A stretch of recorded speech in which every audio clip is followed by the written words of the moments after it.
I don't usually ask X and O questions. I'm not qualified. I ask emotion questions. But the guys who work for us, and many others, and they played the game at the highest level, is the walking up of the linebackers to the line of scrimmage, is that under review? Is that something you're considering? Depending on the situation. Yeah, that's a good way to say it, depending on the situation. You know, in third downs, when you're presenting different looks, that's always been something we've done. We did a little bit more of it in first and second down, in base downs earlier in the year. Like, other than maybe 2 or 3 times, we did not walk up into the gaps Saturday night on first and second down, you know, in base defense. And part of that was we tried to get comfortable with doing that, because there's real advantages to doing that, like real advantages. But sometimes you try something and it's just not comfortable for your guys. So we've kind of moved away. Not that we never will do it, but we moved away from it Saturday night. As part of the game plan, we didn't bring that into the game plan very much. Now, on certain situations, third downs and where you're running, more exotic blitzes, then that'll definitely be a part of it. But when you struggle, everybody would like to put it on this, because that's easy. It cleans it up. It makes everybody feel better. There is no this. We're aware where we're struggling. We're also very aware where we're getting better, and I think we're logging some reps right now, valuable reps in games that I believe we're very close to turning the corner and becoming a mature defense again, like we've been in the past. And when that happens, I think it'll be that way for a while, because we got a bunch of guys that are going to be around for a while. So it's a complicated deal. Well, it's never as easy as one thing. Right. If it was, that would be fixed, and away we go. But sometimes it's not as dark as it seems either. Right. When you look at the landscape of your whole defense, is it a personnel problem? Is it a scheme problem? Or is it just execution? I wouldn't label it problem. I'd say that struggle. There's some issues with scheme and fitting to our personnel. There's some issues with personnel having enough reps under their belt to, like anything else, when you do things over and over and over again, then you're able to adjust it on the fly easier. If it doesn't go exactly the way that you learned it, until you go through those experiences, you don't know really how to adjust on your own.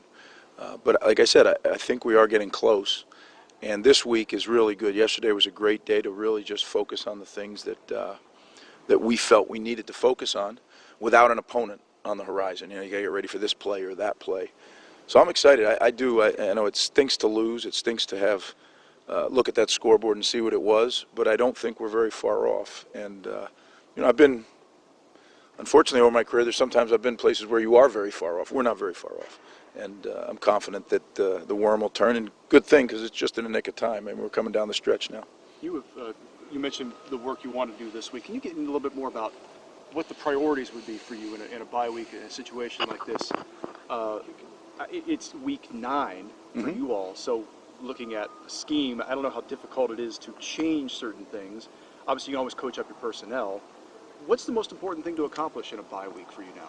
Well, I don't think it's – you're right. You're not going to make wholesale scheme changes, but it's tweaking the scheme you run. How can we help our guys in this area or that area? Up until last week, I wouldn't have said tackling is a problem. We missed some tackles early in the year, but when you look at it as a coordinator, you look at your whole defense, how many tackles did you miss? And if you're in the 5, 6, 7, or 8 range in a game, that's usually pretty good. That's 2 per position group. We had 20 missed tackles. We've never had 20 missed tackles here, as long as I've been here. Usually, like I said, we're in the single digits, oftentimes in the 4 or 5 area. So 20 is, uncharted waters. So we made it an emphasis. Had that not happened, it wouldn't had to have been an emphasis this week, but it certainly is now for the defense. And then, like you said, tweaking the scheme, trying to get guys comfortable with the last pieces that they're not comfortable with, if that makes sense. And it's a chance to sit back and take a breath and look at ourselves, too. Okay, in this field zone, are we having any tendency? In this down and distance, is there any tendencies? Now, we do that continually each week. That's part of your early week game planning prep. But to do it in a holistic manner and really dig down and drill down on some things, that's what this week is good for. How much will you practice this week then? We go Tuesday, Wednesday, and Thursday. Okay. Yeah. You've played a lot of kids at safety, Yeah. giving opportunities and giving guys opportunities to prove themselves in a kind of a pressure situation. Mm-hmm. You take us through their response to that so far, what you've seen that you are maybe encouraged by, where do you need to grow at that position? You know, going into the year, we knew the safety opposite Jordan Fuller was going to be a position of need that we had to fill. And I think that position is a microcosm of our performance as a defense. Sometimes extraordinary, sometimes okay, and then sometimes not very good. And we're going to have to continue. I mean, it's not our wish to be going into week 10 and not have a solid, this is the guy, and we feel very comfortable. But then again, that happens sometimes. You don't always have guys that it just clicks for very easily. So we're still going to continue to play more than just one guy opposite Jordan because we have to. That's where we are right now. I wish we didn't, but that's where we are. Greg, you were one of the people who told us last week that there was at least one day of practice that looked really good. Are there things showing up in workouts that look much better than they are in game days? And if that's the case, what's generally the cause of that? There's the hard thing, and I'll answer your question in a minute. The hard thing when you come off a game like this is you say everything stinks. That's not true. When you look at it, and what I try to do is really deal in the body of truth, not feelings, because emotions can lead you astray. There's so many 0-yard gains, negative plays, those are really positive things. What's killing us, obviously, is the chunk plays. And, it sounds like a broken record because we talked about this after TCU, and then we talked about it midseason, and we're talking about it after Purdue. But when I mentioned earlier, I feel like we're close to making those go away. And when you make those go away, the good stuff doesn't go away with it. It's just that's part of the maturation of a defense.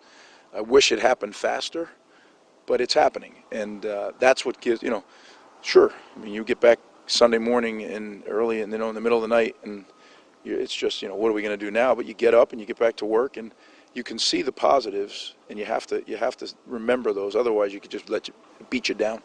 Urban talked about you guys having a 12-hour session on Monday going over things. What was that session like? I mean, how difficult was it kind of sorting through everything, being taken off the road for recruiting to work on addressing those issues?